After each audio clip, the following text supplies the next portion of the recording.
103ជាបន្តទៀតនិយាយឲ្យត្រង់ចង់ថាទូគូពិសេសទាំងអស់ទម្លាក់ទងន់ទៅឲ្យបងកែងសិហួតព្រោះថាវោ50របស់គាត់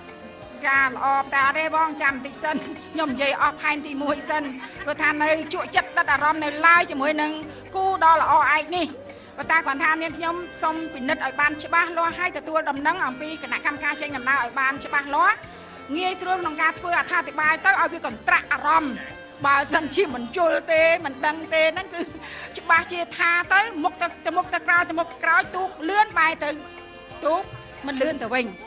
នាងខ្ញុំសូមបន្តធ្វើការអត្ថាធិប្បាយទូកគូទី103ទូកដែលមានឈ្មោះថាចៅពេជ្រកុមារបុប្ផាជ្រោយថ្មទូកនេះគឺជាទូកមានគេឈ្មោះល្បីល្បាញណាចា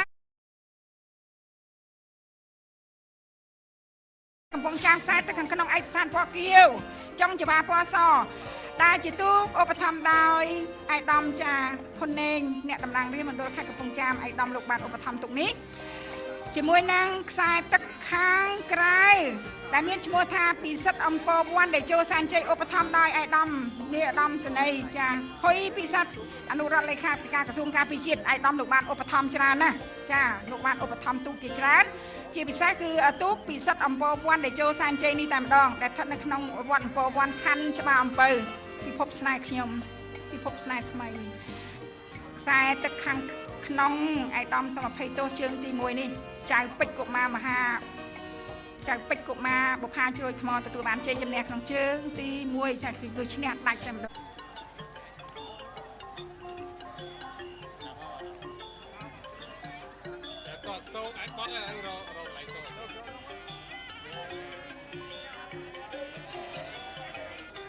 ទូគូទី103ចាបានចិត្តចាប់យោងកងពាន់ទី2មកហើយនេះដែលទូគូទី103ចៅពេជ្រកុមារបុប្ផាជ្រោយថ្មដែលការពីជើងទី1ឈ្នះម្ដងស្ថិតនៅខ្សែទឹកខាងក្នុងឥឡូវបានបដូរទៅនៅខ្សែទឹកខាងក្រៅវិញម្ដងឧបត្ថម្ភដោយឯកឧត្តមហ៊ុនណេងតំណាងរាជមណ្ឌលកំពង់ចាមជាមួយនឹងទូកដែលមានឈ្មោះថាពិសិដ្ឋអំពរវ័នដែលចូលសាន់ជ័យដែលឧបត្ថម្ភដោយឯកឧត្តមចានាយឧត្តម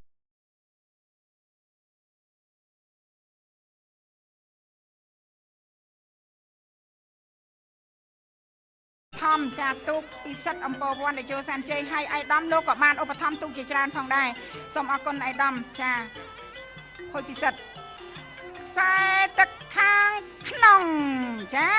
ការពីជើងទី1នោះចាញ់ទេចាញ់ចៅពេជ្រកុមារមហាជ្រោយថ្មប៉ុន្តែជើងទី2នេះមានលទ្ធភាពឈ្នះវិញតែឈ្នះមិន